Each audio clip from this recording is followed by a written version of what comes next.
مسلمان حکمران اپنی رعایا کا خون چوس کر ٹیکس دیتے رہتے تھے۔ ان کا مقصد یہ تھا کہ انہیں عیش و عشرت میں پریشان نہ کیا جائے۔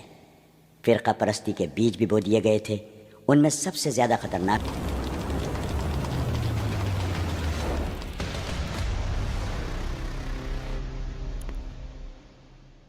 تاریخ اسلام کا یہ حقیقی ڈرامہ 23 مارچ 1169 کے روز سے شروع ہوتا ہے، جب صلاح الدین ایوبی کو مصر کا وائسرائے اور فوج کا کمانڈر ان چیف بنایا گیا۔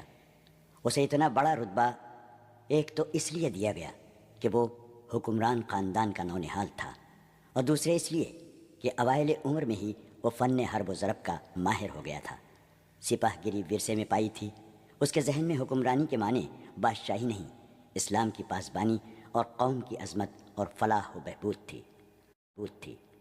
اس کا جب شعور بیدار ہوا تو پہلی خلیش یہ محسوس کی کہ مسلمان حکمرانوں میں نہ صرف یہ کہ اتحاد نہیں، بلکہ وہ ایک دوسرے کی مدد سے بھی گریز کرتے تھے۔ وہ عیاش ہو گئے تھے۔ شراب اور عورت نے جہاں ان کی زندگی رنگین بنا رکھی تھی، وہاں عالم اسلام اور خدا کے اس عظیم مذہب کا مستقبل تاریک ہو گیا تھا۔ ان امیروں، ان کے وزیروں اور مشیروں کے حرم غیر مسلم لڑکیوں سے بھرے ہوئے تھے۔ زیادہ تر لڑکیاں یہودی اور عیسائی تھیں، جنہیں خاص تربیت دے کر ان حرموں میں داخل کیا گیا تھا۔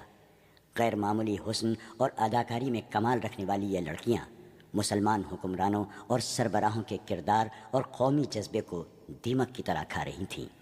اس کا نتیجہ یہ تھا کہ صلیبی، جن میں فرینک یعنی فرنگی خاص طور پر قابل ذکر ہیں، مسلمانوں کی سلطنتوں کے ٹکڑے ہڑپ کرتے چلے جا رہے تھے، اور بعض مسلم حکمران شاہ فرینک کو سالانہ ٹیکس یا جزیہ ادا کر رہے تھے، جس کی حیثیت غنڈہ ٹیکس کی سی تھی۔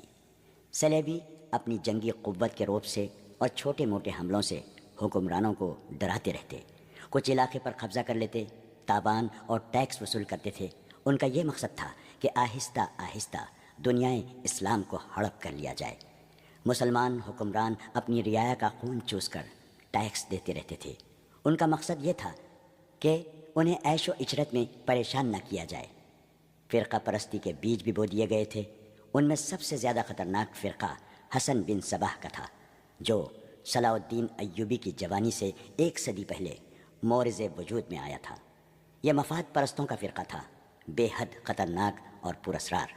یہ لوگ اپنے آپ کو فدائی کہلاتے تھے، جو بعد میں حشیشین کے نام سے مشہور ہوئے، کیونکہ وہ حشیش نام کی ایک نشہ آور شے سے دوسروں کو اپنے جال میں پھانستے تھے۔ صلاح الدین ایوبی نے مدرسہ نظام الملک میں تعلیم حاصل کی۔ یاد رہے کہ نظام الملک دنیائے اسلام کی ایک سلطنت کے وزیر تھے۔ یہ مدرسہ انہوں نے قائم کیا تھا، جس میں اسلامی تعلیم دی جاتی اور بچوں کو اسلامی نظریات اور تاریخ سے